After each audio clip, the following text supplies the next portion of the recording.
have more people joining, so we'll just get going and get the ball rolling this morning. So hello from Westminster, Colorado. I am Veronica Smith. I am the automation coordinator for Westminster Public Library, and I'm joined by my colleagues, Jean Ward and Rebecca Anderson. And today, the three of us are going to talk about our brand new Rec and Read kiosks. These are the first of their kind kiosks in the United States.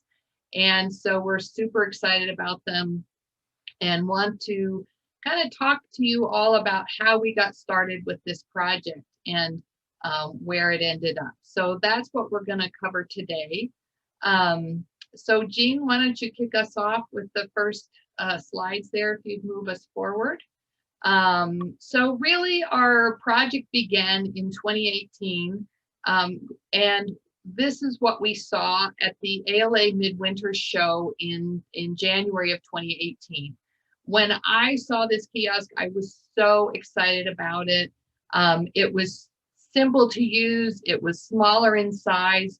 We had seen some of the other vendors that had kiosk offerings, but they were very large and imposing. And this was the first time that the three of us had seen a kiosk that was small and manageable and could really fit in a smaller space. So we started to think about, how does it work? How much does it cost? Where could we put one? And that kind of was the idea and the impetus that kicked off this project. We realized that the kiosk aligned perfectly with two of our library master plan goals. One was a commitment to outreach. We wanted to get our library out into the community more. And the other was a commitment to literacy. We really wanted to expand our services so that more people could get library materials in their hands in a very easy way. And these kiosks just fit the bill for that perfectly. It also uses RFID technology. We had done a big conversion project several years before, so it fit in with the technology we already had. And from the demos that we saw at ALA Midwinter, it really was practically plug and play. Now, there was a lot more behind the scenes, as you'll find out through the presentation, but it really was a fairly easy to use system and not really complicated in the setup. We also liked that our materials would be secure. They were in a locked cabinet and could only be opened with a library card. We knew we would be working with TLC. They're a very reputable library vendor. It's their SmartTECH division that we worked with, and they were working and doing a lot of innovative technology things. And so we were excited to be able to work with them. And one of the key factors was that we could expand our services without the need for additional staff. The vending machine allowed us to put library services in a community center, in a rec center, in a hospital, wherever we could dream of, without having to have staff physically on site from the library to make it a go. So now that we were all excited about it, we had to see, could we move forward with this project? So I talked to our library director. I brought back flyers and information from him and he was super excited about it and gave us the green light to continue working on this project and explore it further. So I also met with recreation staff. We have a small rec center called the Westview Recreation Center. We had a couple of library computers there, and they have been very supportive of the library, always wanted library services there. And so I thought, wow, that's the perfect place for us to start. So I met with the library the rec staff to talk about library services, and they were super excited about it as well. We also kind of scouted some other potential locations for it. I emailed with the recreation division manager and said, are there other locations if we had some that you'd be interested in this, or should we look at City Hall as a potential, or one of our senior centers as a potential? So we looked in about at several different areas in the community where we could put a kiosk and see what would work. We also started to figure out, well, how are we going to pay for this thing? Can we get a grant? Can we use capital improvement or CIP funds? Can we afford it out of our regular budget? So all of those things had to be in place before we could put together even the budget proposal. Then came the reality check. There's always a reality check in these big projects. So the city of Westminster has a 2-year budget cycle. At this point, we were kind of at the end of 2018. We had to put in a request for our 2019-2020 budget cycle. And so I got a preliminary quote from TLC. What would it cost for the kiosk itself? What would it cost for ongoing maintenance of the kiosk if we were to buy an additional year of maintenance beyond the first year, which is typically included?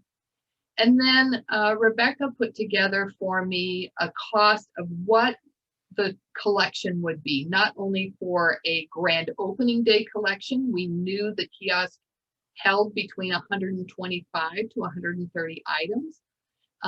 So what would that opening day collection cost? And then what would ongoing collection costs be? We knew we needed to add materials on an ongoing basis, and we might want to swap out the collection once in a while. So we put that budget together and put that in as a request for our city budget. Then came the big reality check. TLC had realized that the machine that they had was not going to work in production. They had brought the machine to ALA midwinter to see if there was even any interest in it. They realized there was a ton of interest in it, and once they realized that there was interest, their machine actually was not going to work on the market. The primary factors were that the machine they had was made in China, and it had Chinese language programming, which makes it very difficult for most Americans or anywhere else they're going to sell this to understand unless they speak Mandarin. And the biggest factor, though, was that it had non-standard SIP programming language. SIP is the programming language that allows the kiosk to talk to your ILS or your integrated library system.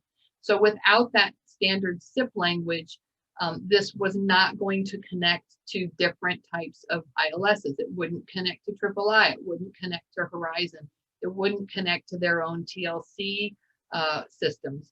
So they pulled it from the market. As they pulled it from the market, we got our budget approved and we got grant money.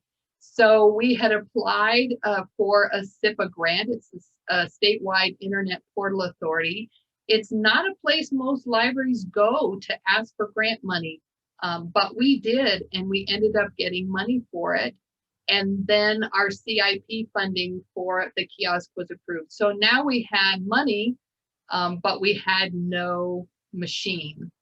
At the same time, TLC in the background was working on finding another vendor, and they were able to find another vendor to work with. That vendor is Convergent. It's a Canadian company. Many of you in the library world might know them. They also sell the bookware software, Mark Notepad software.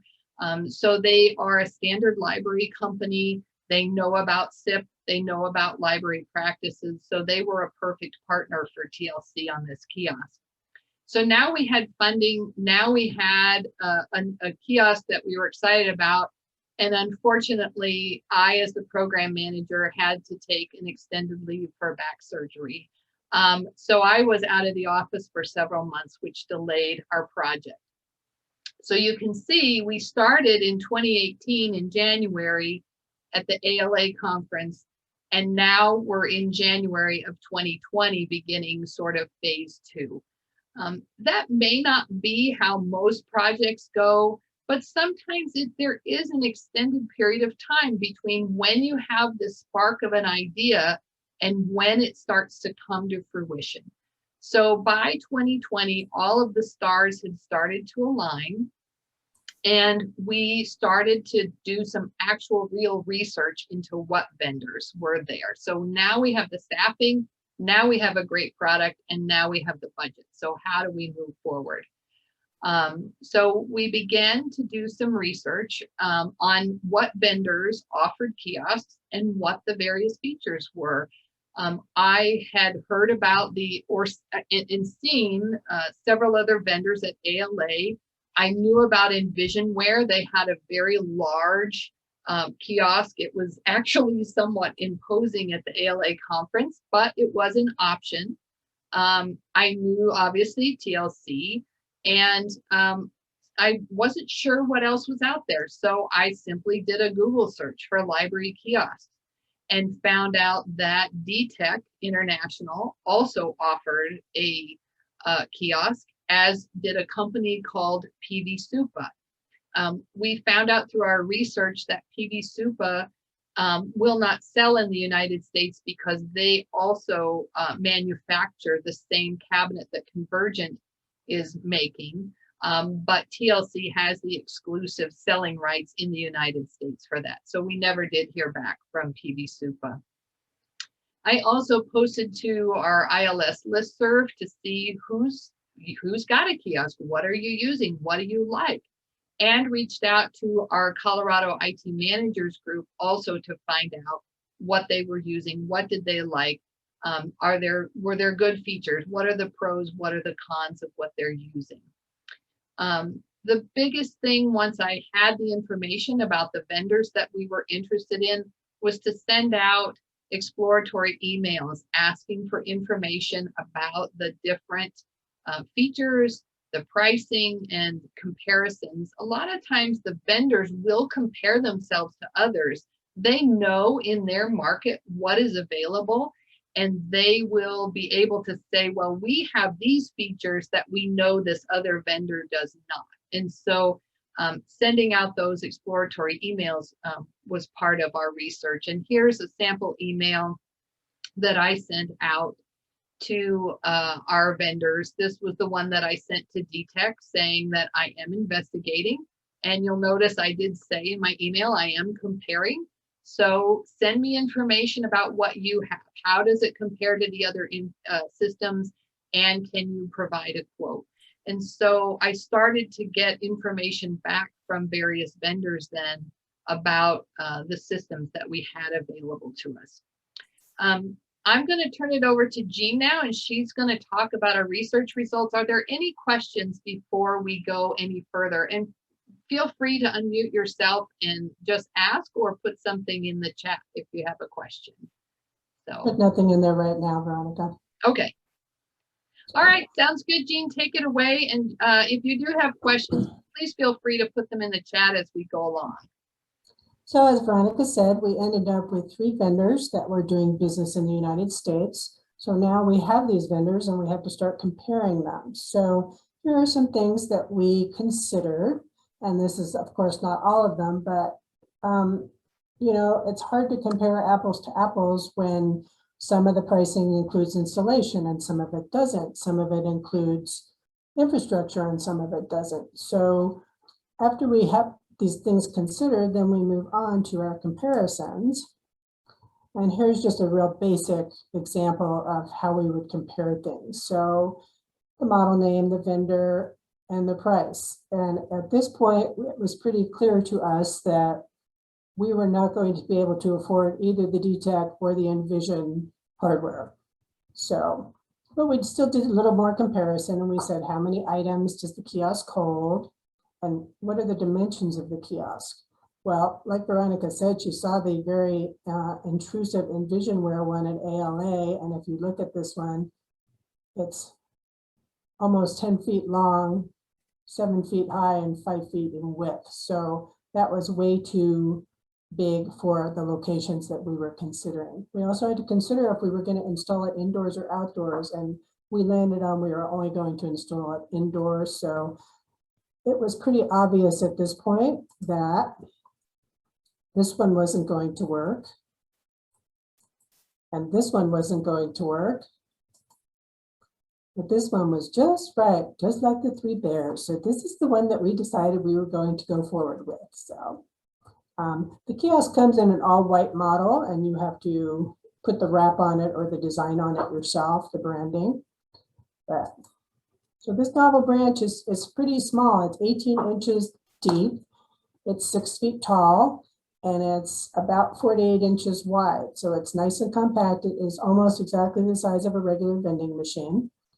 So why did we decide on NovelBranch? Well, the size. It could be installed indoors. It was in our budget.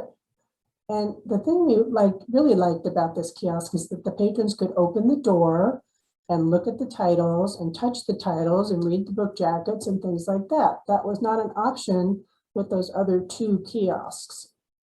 We also thought that having 125 to 150 items was a little bit more manageable, not so overwhelming for people, and it would be easier for us to get in there and maintain the collection and tidy it up when it got jumbled up and switch things out. So, and like I said, it was more like a traditional vending machine, so that was already in the patron's brain when they went to look at the kiosk. They understood the concept without any introduction from us.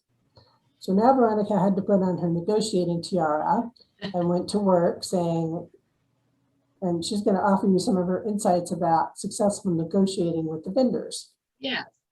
I did want to mention from the chat that someone asked about our baseline budget and about slides, and I did put my email in the chat. I'm happy to share those out after the presentation. So if you're interested, just send me an email and I'll share that information with you.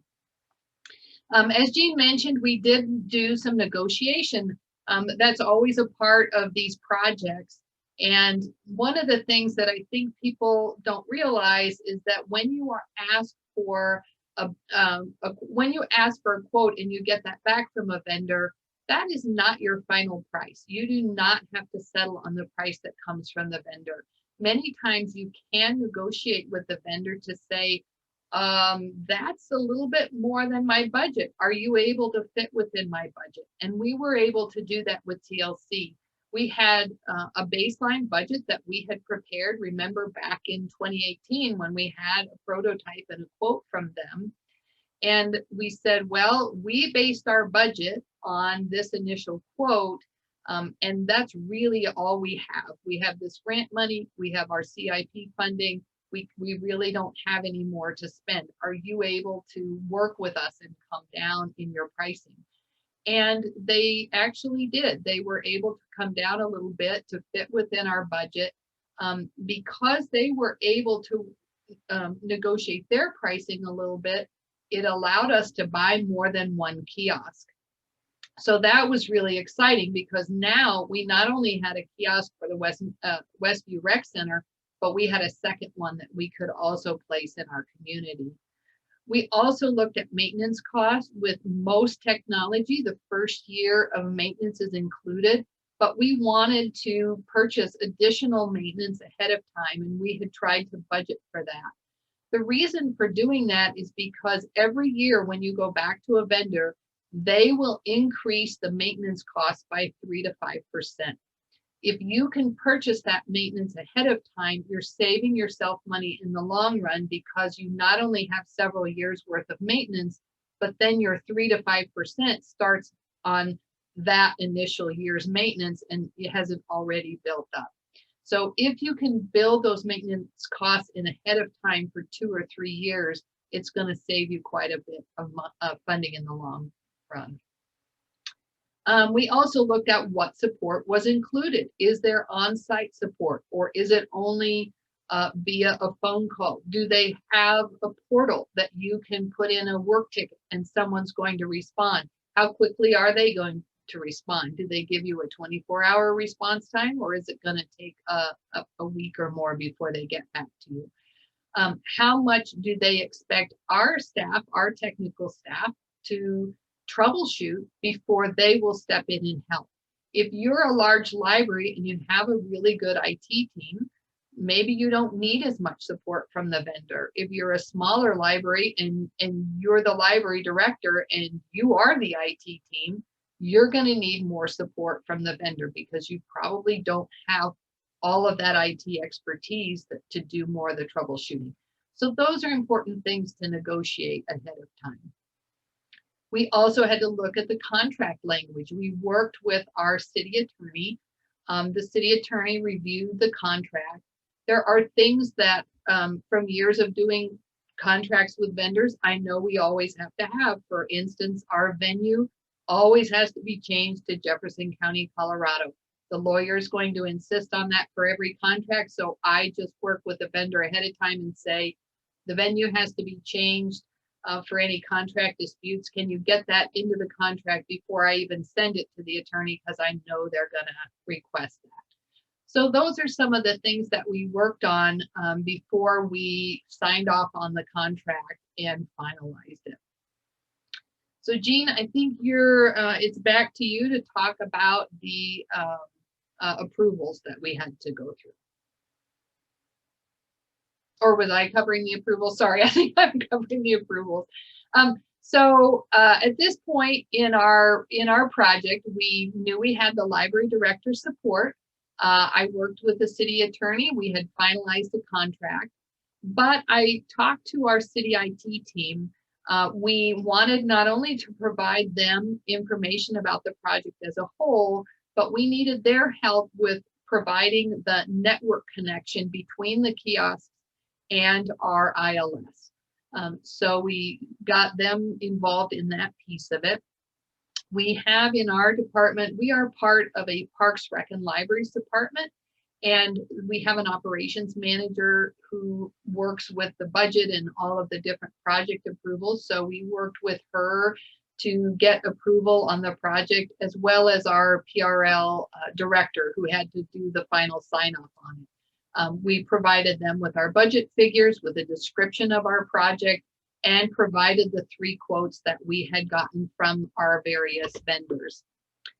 Once we had all of those approvals in place, I worked with our recreation division manager for the placement as well as the staff resources, because remember, we were excited to have these in the rec center, but that doesn't mean the rec center was excited to have these as well. They actually were very excited about them, and we ended up placing our 2nd kiosk in our fitness center. And so we have both of our kiosks in different rec centers at the city. And lastly, we worked with our recreation center managers and the staff on site at each facility. And that helped us with the final placement of the items, as well as ongoing support for the machines, and working with them to provide information for patrons and all of that. And Jean and Rebecca are going to talk much more about that, so I won't go into further detail there. The big point we were at that time was then creating our implementation team. And we had tried to keep that fairly small because we knew this was a project with a lot of moving parts and pieces. I served as the project manager. Jean was our team lead for automation services, and Rebecca is our team lead for technical services. Jean and Rebecca in turn worked with consulting staff that we had chosen from our library, specifically our circulation staff, because they would provide a lot of the refilling of the machine and checking in of materials. With our library PR team, Jean is on that team, but she worked with the other members of that team to make sure that we had the correct PR for our grand opening and information about the kiosk that went out to the community. And also our automation services network specialist, he worked with our city IT department to make sure those network connections were correct. And also that the communication, the SIP communication for that, each of those kiosks was working correctly. And he worked with Convergent on that. So Jean and Rebecca are going to talk about that in more detail. So I won't steal any more of their thunder on that one. But we also worked with TLC and the Convergent staff on the building of the machine and getting all the configuration of it. And we had the TLC the TLC rep really worked with us through that whole process with shipping and building it and making sure every step of the way it was working well through to our grand opening. And then we had key rec center staff on our team to make decisions about placement and how, we don't know the rec center hours. We don't know their clientele the way they do. So we really worked with them on that piece of it. So I'm going to turn it back over to Jean, and she's going to talk more about those details of the work that she did as the automation team lead. So obviously we're finalizing the purchase and paying all those invoices and stuff. The thing that Veronica sort of glossed over that was pretty important was the fact that this kiosk was being manufactured overseas and delivered to Canada for some final improvements. And we had set a tentative delivery date of, was it December 1st or the 15th, Veronica? We had set it for, we really wanted it by November, but it got delayed into the December, yeah. So at one point we contacted TLC and we said, what's the status? And we got an email from Convergent saying, it's still on the boat. We're like, oh my God, it's still on the boat. So, all right, so it finally arrived in Canada. Since it's coming from Canada, it has to go through customs. It's the holidays, so we don't know how long that's going to take to get to us, whether it's going to clear customs, how it's getting to us, when it's going to be delivered. So we're trying to coordinate all these details with the rec center to make sure that there is staff on hand to receive the delivery. The kiosk is too big once it's boxed and crated to get through the front doors of the rec center. So it was supposed to be unboxed outside, and then the kiosk weighs 700 pounds. So you needed 3 or 4 people to lift it up and wheel it into the building. So delivery was a little more complicated than, yes, we worked with them on delivery. So, so a couple of things that happened too that were interesting were that the kiosk operates very differently than a branch, right? So there's no one on site to monitor what's going on. Rebecca's going to address this a little bit later, but some things that you do in the building you can't enforce when you're not there. So one of them is checkout limits, and Rebecca will address that.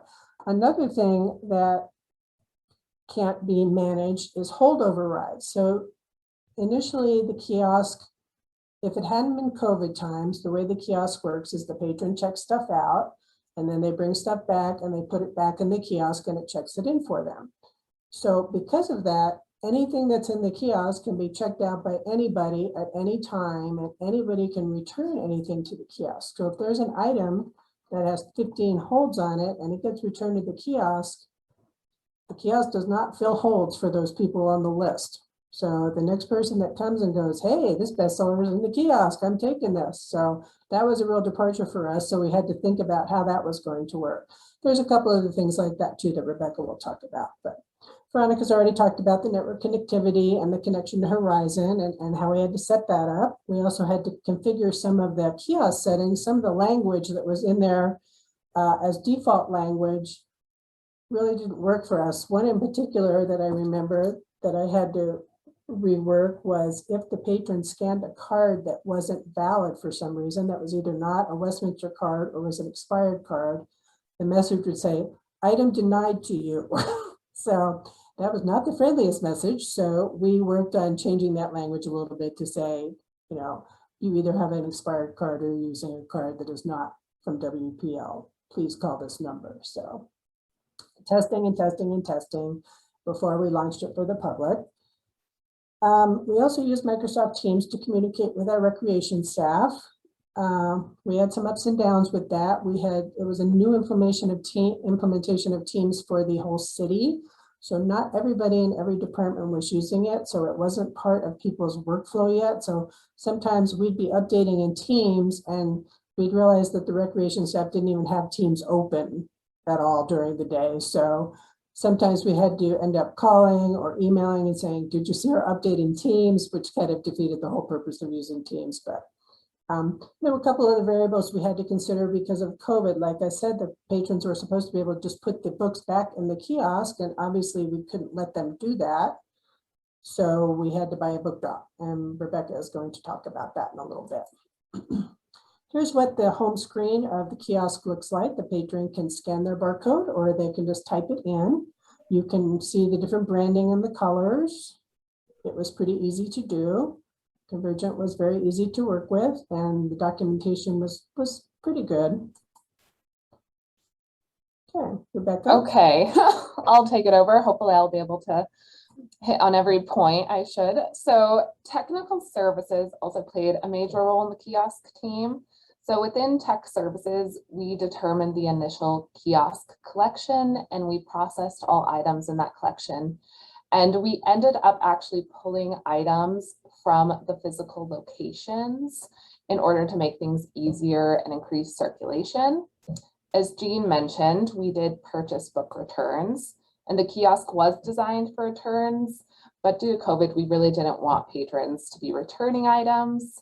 And that has actually been really nice. The book drops allow for a much higher volume of returns, and a ton of our patrons have been using the book returns to return items from the physical branches. I also purchased some courier bins to help with the new kiosk workflow. And then I worked with circ staff on creating some policies and procedures about the kiosk.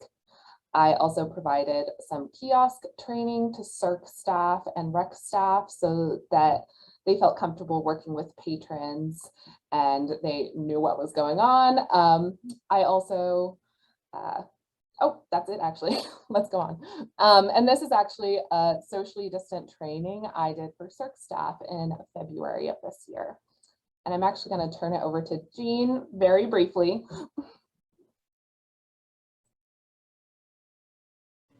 Jean, you're muted.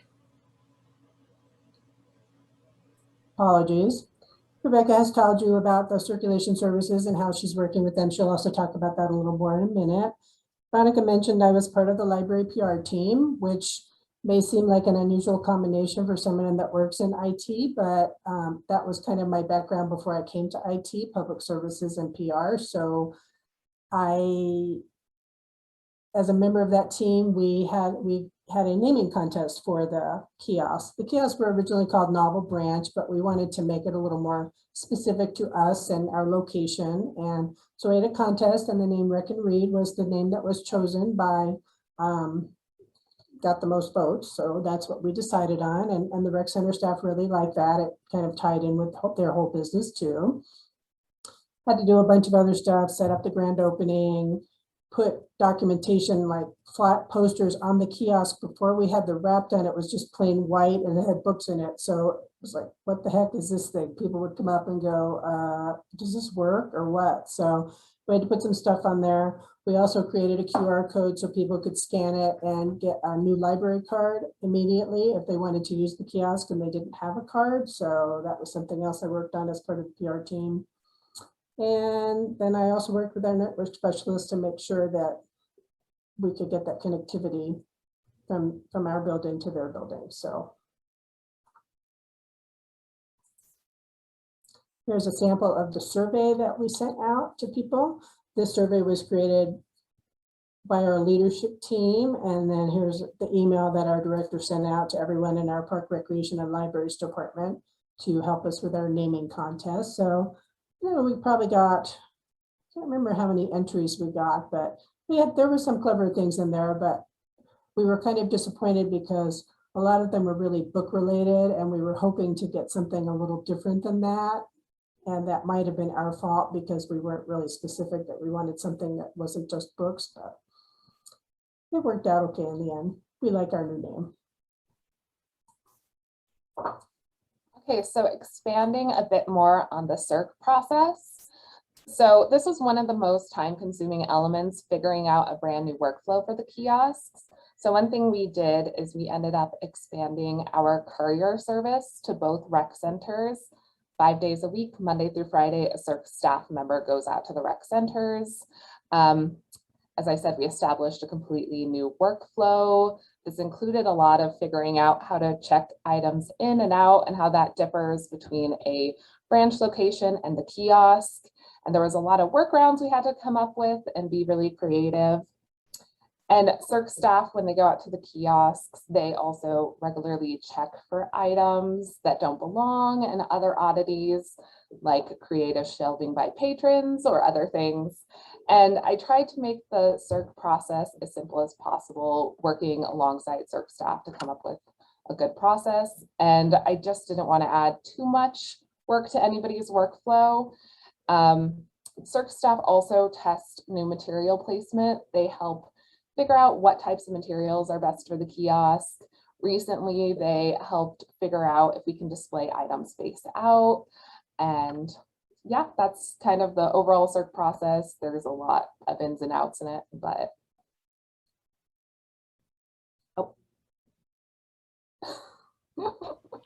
Going the wrong way. Something's happened. Jean just zipping right through this presentation. Okay, you can go on to the next slide. And here's actually a picture of one of our circ staff members billing and organizing the kiosk. And another, oh, do you want to speak, Veronica? No, go ahead. I just wanted to mention there, you'll notice that in that picture, the kiosk was white. That is the standard base color of the kiosk. And we chose white because we knew we wanted to add a wrap, and there was no additional cost to the color white. And it allowed us to add any color wrap we wanted on top of that. And so if Jean goes to the next picture there, you'll see the specific wrap that we added with our own design then to the kiosk.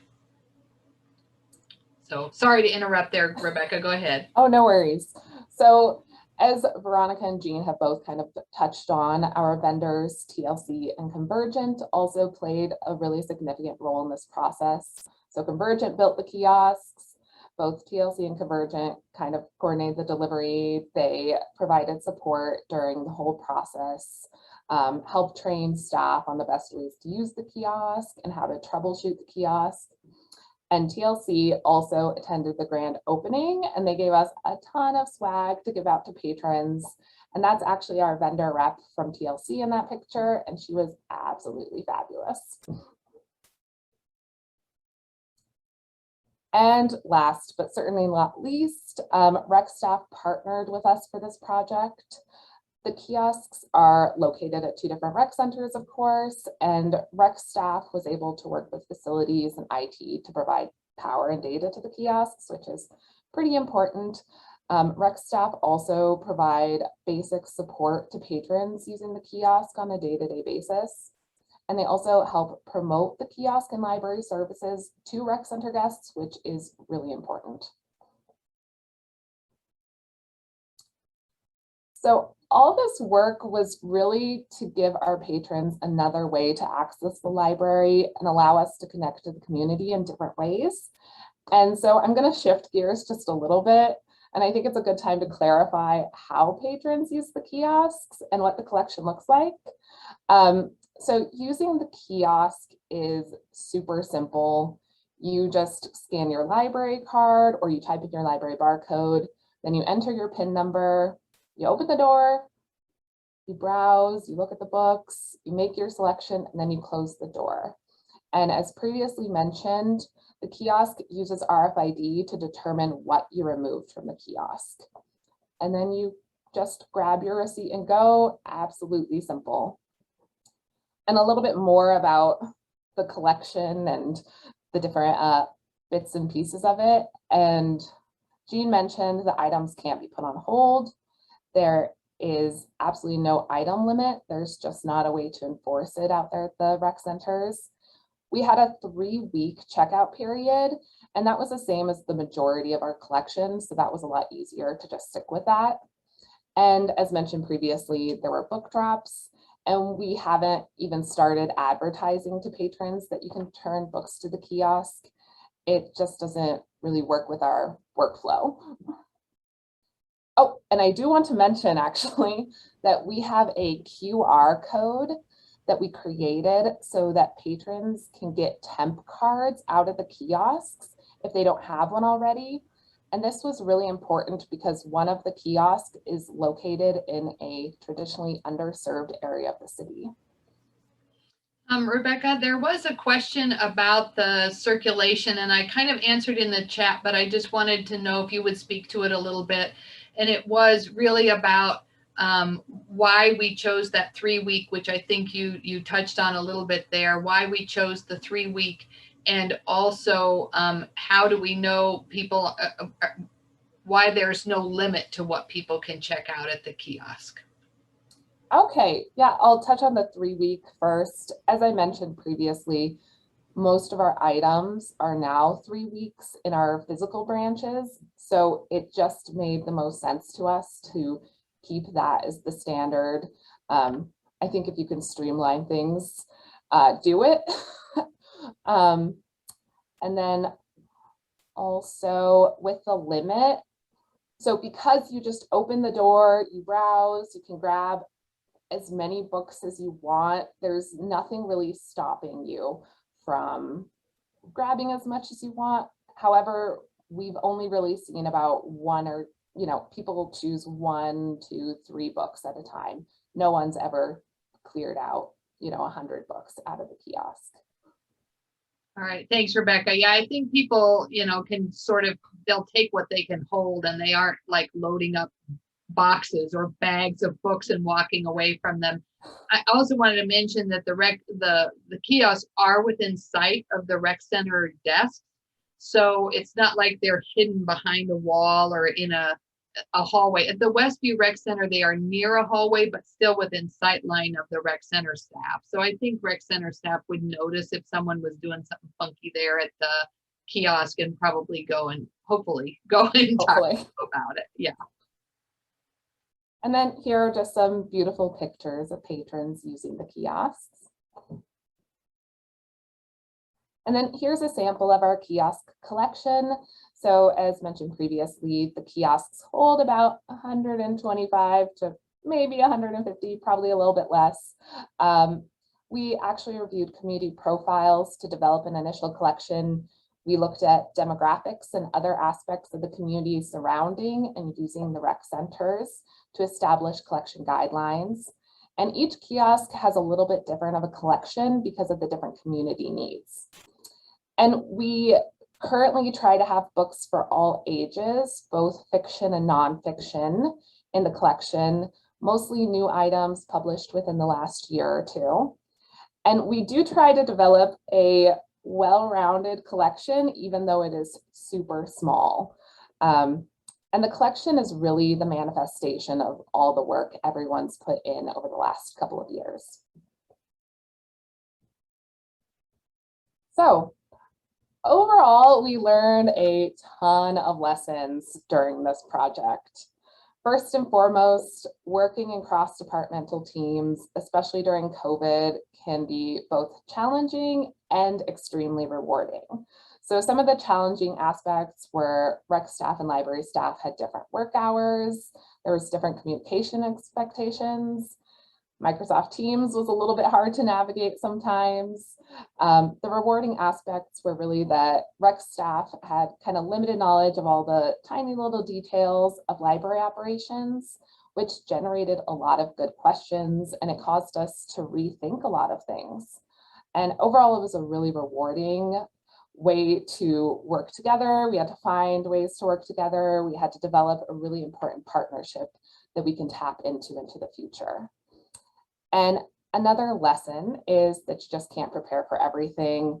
Don't overthink it, be prepared to change things on the fly. A lot of this process has just been figuring out things as we go. You just can't predict when there's going to be an issue. And then also allow consulting groups like Circulation to fine tune the process after the launch. They're just as invested in the process as you are. Just don't feel stuck with the processes you create initially. We also found out that a lot of rec center patrons had expired library cards.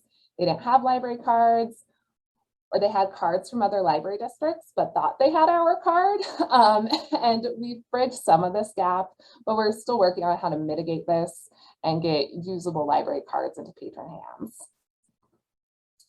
And then more lessons learned. So the successful launch really triggered a lot of patron requests for other library services at the recreation centers.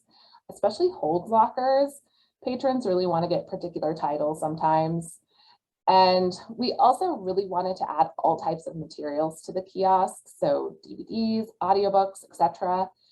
But we found out the hard way that things with metal don't necessarily work well. The kiosk relies on RFID, and tons of metal can interfere with everything. So now we just have books in the kiosk. And then we also learned that adding more consulting team members is something sometimes very important. We added someone from public services to our team to help refresh the collection. They really know what items will connect with patrons, and they had some really new and innovative ideas for item displays. Oh my God. It wasn't me. The PowerPoint is taken on a life of its own. I'm sorry. And then the last kind of lesson that we're going to mention here, even though there was tons of lessons we learned, was that remote troubleshooting is pretty difficult because of the different operational hours. So the kiosks expanded the hours the patrons could access physical materials, but it's kind of hard to troubleshoot when customers are at the rec centers at all hours. So I would like to speak to this. Something happened to me in particular with relation to this. I was trying to change the language and see that the language had taken and see how it looked, if it fit and everything. And I was doing this after the rec center closed, and I accidentally told the kiosk to open the door after hours. So once you open the door and it doesn't get closed, the kiosk starts sending a message about every 30 seconds. It says, the door is open, the door is open, the door is open, the door is open. So of course, rec center is closed. I had to call the superintendent of facilities and ask her if anyone was on site that could go in there and close the door, or if I could have the alarm code so I could go over and close the door myself. It ended that some of the electricians were actually still in the building and there was someone supervising them. So thank goodness somebody just went over and closed the door for me, but that was a lesson learned. So no more remote troubleshooting at home. I go into the kiosk, I go into the building and do my troubleshooting on the kiosk itself when I need to change something.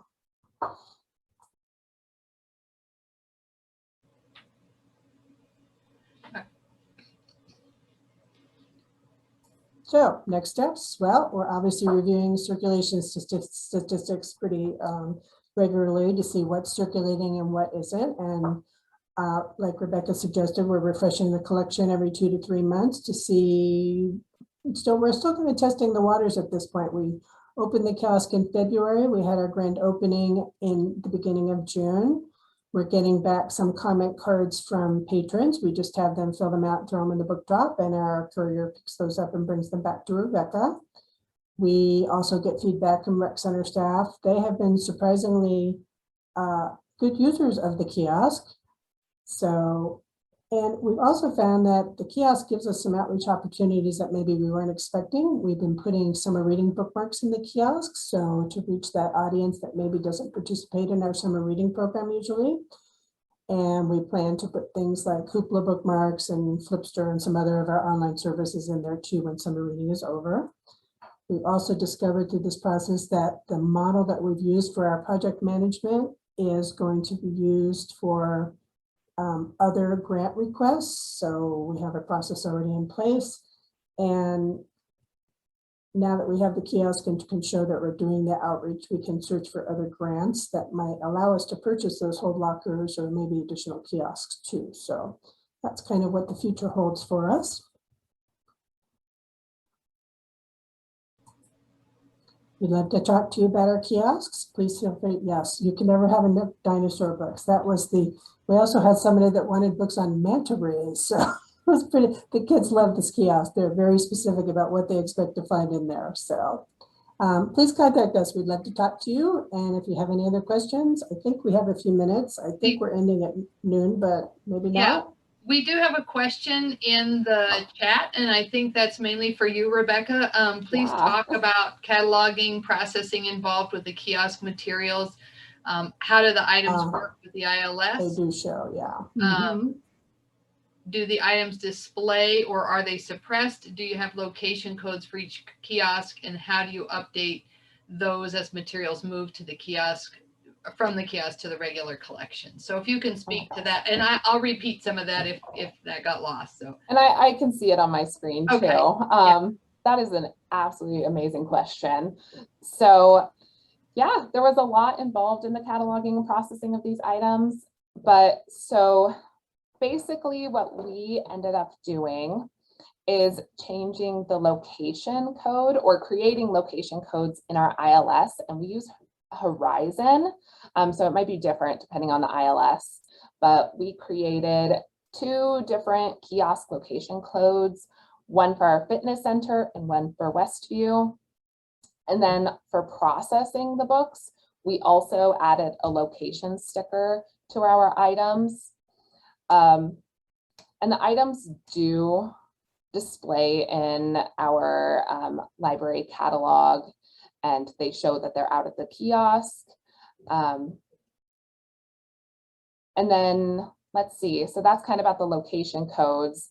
And so what we do is we put that sticker on there, we change the location code in Horizon, and that's just for the 2 to 3 months that it's out at the kiosk. When they come back, we put a new location code that corresponds to our physical branch location. We change the collection code in Horizon, and it's all good. And there's some automations portions in that too. Now, one of the things we did have to do was create a new location in our Horizon catalog for each of the kiosks. And creating that location then allows us to do those changes that Rebecca was talking about. So as items are cataloged, they're cataloged and set to the item collection codes for that particular location. So we have a Westview location and we have a fitness center location, and we treat those as a regular physical location, if you want to call it that, in the catalog. Well, and one of the reasons we did that was for statistical purposes. There was 2 options. We could either have different collection codes from kiosk items, or we could have separate locations. So we determined the easiest way to get stats was to have a separate location that was specific to each kiosk. Yep. Yeah, that also allowed us to manage the materials and where they were going. So. And Tiffany, yes, there's just one. There's one location code, no matter, we have different collection codes for fiction and nonfiction, but we only have 2 location codes. So it's either it's at Westview or it's at the fitness center.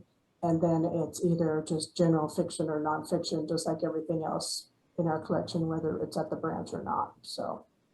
Yes, and we pulled from our existing collection. So we just retained the collection codes, how they show in the physical branches. And we just changed that location code.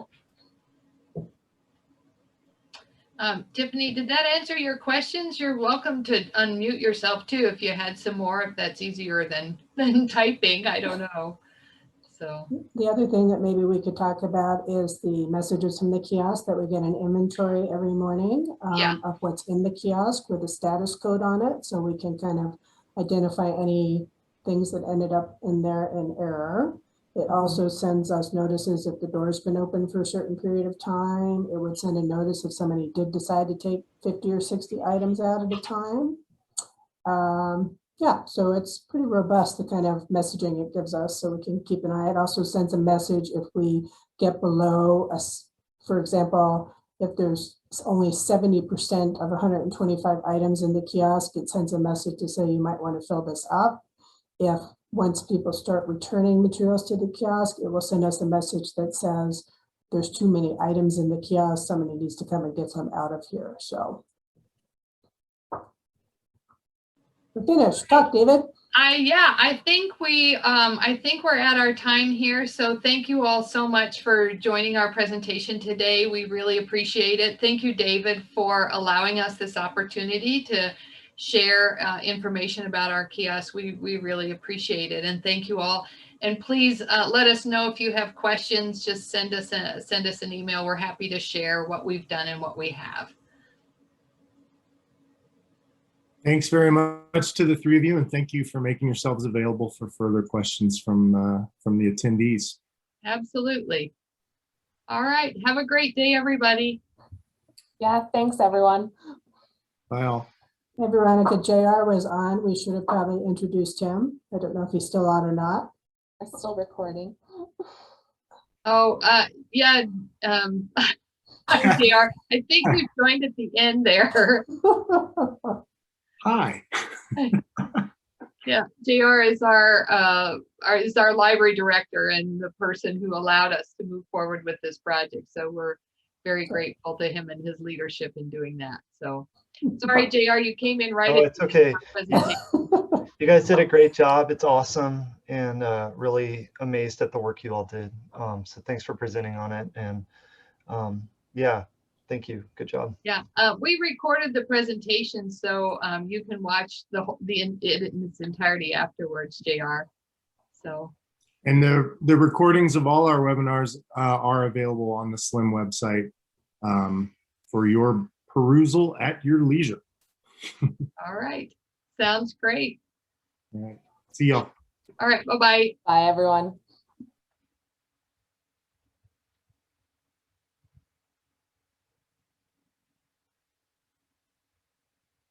I think we should stop the